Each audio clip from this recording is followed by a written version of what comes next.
All right, viewers, today is Yoga Day, and strangely it's become highly political because the Congress finds itself bang in the middle of controversy over a comment made on Twitter by Abhishek Manu Singhvi. Take a look.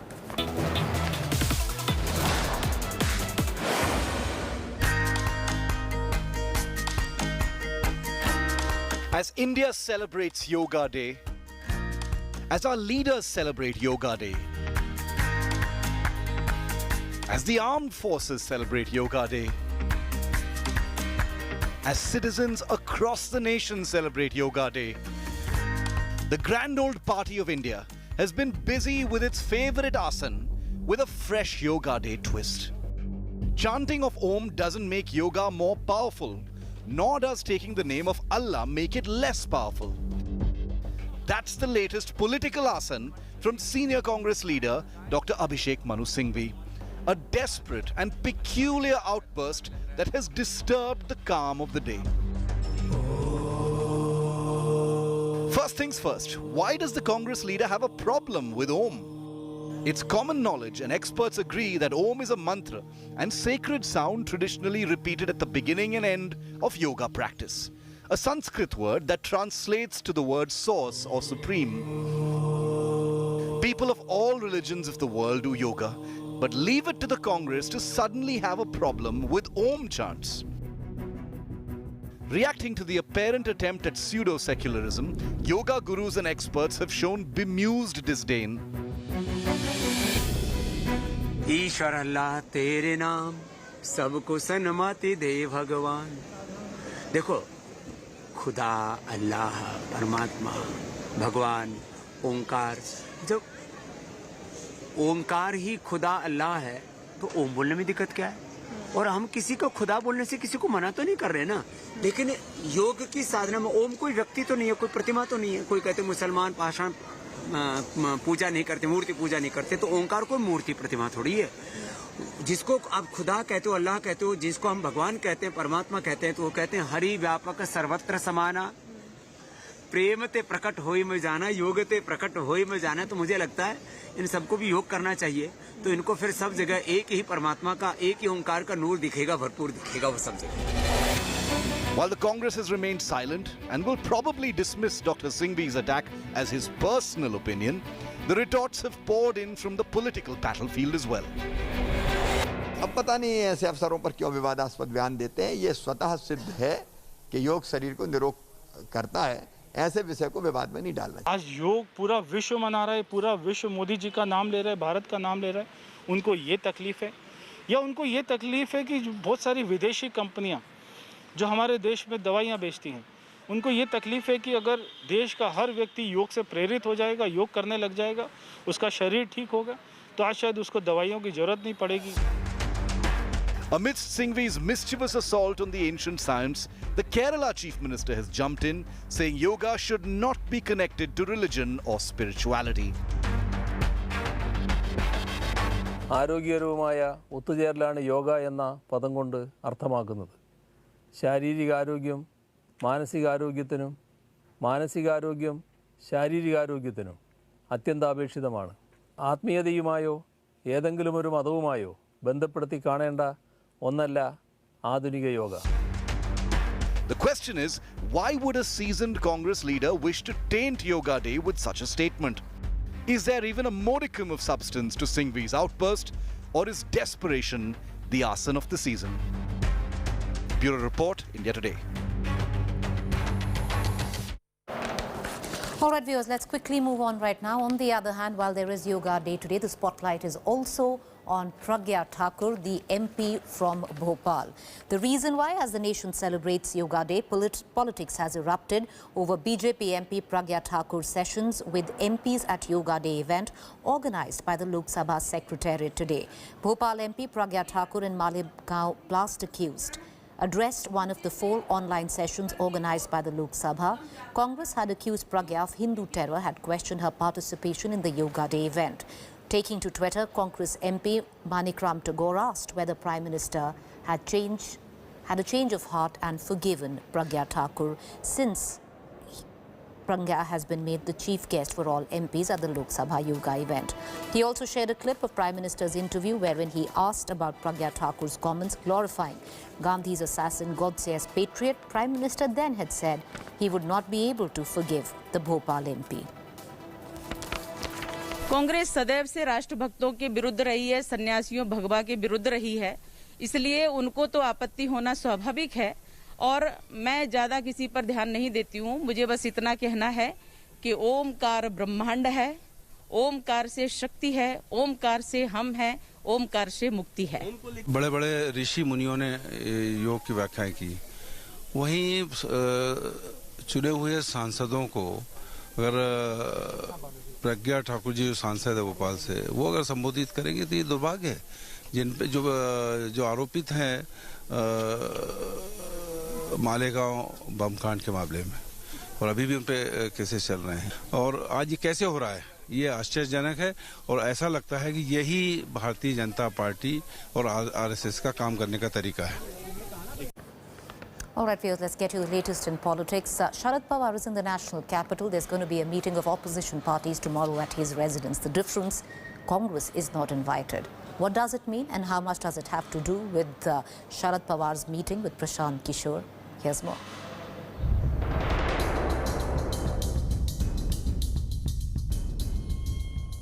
One, a politician who never hid his ambition to become the Prime Minister of India one day.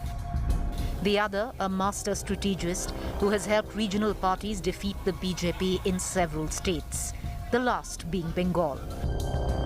And when the two meet, not once but twice in 10 days, it sets tongues wagging. The first meeting took place on June 12th at Pawar's Silver Oak residence in Mumbai. The second one at his residence in Delhi on Monday. The NCP chief has called a meeting of opposition parties on Tuesday. Here is the catch. The Congress is not on the invite list. It is being called the meeting of the National Forum, a loose alliance of politicians launched by TMC leader Yashwant Sinha. So far, pundits have come to two conclusions. One, Pawar is aiming for a federal front against the BJP. Two, the broad alliance will drive a hard bargain with the Congress if and when the need arises. The idea is not new. Deva Gowda and Indra Kumar Gujral had both become prime ministers with Congress's support earlier. But does it stand a chance now? The first hint will come in the UP elections next year. For now, all eyes are on the Congress Mukt opposition meet that takes place on Tuesday. Bureau Report, India Today. All right, let's shift focus right now where the Congress unit of Punjab is concerned. It's Congress versus Congress, and how's that playing out? Take a look. Four big leaders, two big states, one big party in dangerous chaos. In pole-bound Punjab and in Karnataka, the Congress has flown into super turbulence. Let's start with the political potboiler of the season, Punjab, the Congress's lonely outpost in the north. The bruising battle between Chief Minister Amarinder Singh and celebrity Neta Navjot Singh Sidhu has escalated and the gloves are truly off. After weeks of shadow play, high-level Congress committees and flights back and forth between Chandigarh and Delhi, Sidhu has just made his most direct attack on the man whose political career he wants to finish. Sidhu says he wants to change the system that does not give back the power of the people to the people. System ने एक फटी ला था मेरे office के बाहर, Minister for Renewable Energy and Power. मैं कहता system which has rejected all my proposals for the welfare of the people of Punjab, I will reject that system. I said no. Amidst the latest escalation, Captain Amarinder has once again landed in Delhi to meet party chief Sonia Gandhi on Tuesday. As chaos reigns, Rahul Gandhi remains conspicuous by his invisibility. While Sidhu is seen to be close to Rahul, Amarinder's past frictions with the Gandhi heir apparent are well known. In this high-stakes game, Is the Congress's Punjab election machinery being distracted and diverted with only months to go for the assembly polls? Sadly for the Congress, Punjab isn't the only state of chaos. All isn't well in Karnataka either, where State Congress President D.K. Shivakumar has dashed to Delhi to meet Rahul Gandhi for reassurance that Shivakumar alone will be the Congress's chief ministerial face in the 2023 election. The emergency action by Shivakumar was triggered by Congress MLA Zameer Ahmed, who's been repeatedly highlighting Siddaramaiah as the future chief minister. ಎಂದು ನನ್ನ ಮನಸ್ಸು ಒಪ್ಪಲ್ಲ. ಬಹಳ ಜನ ಹೇಳ್ತಾರೆ sir ಸದ್ಯದಲ್ಲಿ ಏನು ನೀವು ಮಾತಾಡೋದು ಬೇಡ ಸುಮ್ಗಿರಿ ಅಂತ. ನನ್ನ ಮನಸ್ಸು ಒಪ್ಕೊಂಡ್ಬೇಕು ತಾನೆ. ಮಾಜಿ ಅಂತ ಎಂದು ಹೇಳಕ್ ಸಿದ್ಧ ಇಲ್ಲ. ಭಾವಿ ಮುಖ್ಯಮಂತ್ರಿಗಳಾದಂತ ನಮ್ಮ ನಾಯಕರಾದಂತ ಸಿದ್ದರಾಮಯ್ಯ ಅವರು. We will fight the election on collective leadership. My party high command will decide who has to be the leader. No one has the voice or strength to announce any leadership issue. Even as the Congress turns the screws on the Modi government over a slew of substantive issues, from COVID handling to fuel and price rise to the state of the economy, is the ground shaking beneath its own feet thanks to its own people in the party? Is the Congress cursed to be left firefighting and lurching from one crisis to the next, instead of consolidating into a powerful opposition force? Bureau Report, India Today. All right, this one's coming in from the state of Uttar Pradesh. The anti-terror squad, the ATS, has busted a conversion racket. 2 members of the conversion racket has been nabbed over allegations of converting more than 1,000 hearing impaired by luring them with jobs, marriage and money. The members of the conversion racket used to brainwash the victims by scaring them about their health conditions. According to the UP police, the members allegedly used to draft fake documents to legalize conversion. During interrogation, it was found that several conversion syndicates used to forcibly convert girls. India Today has accessed inside details of how the massive conversion racket was unearthed. The 2 suspects were arrested from an ashram in Ghaziabad on the 2nd June. After interrogation, it was revealed that 2 accused had been operating under false names.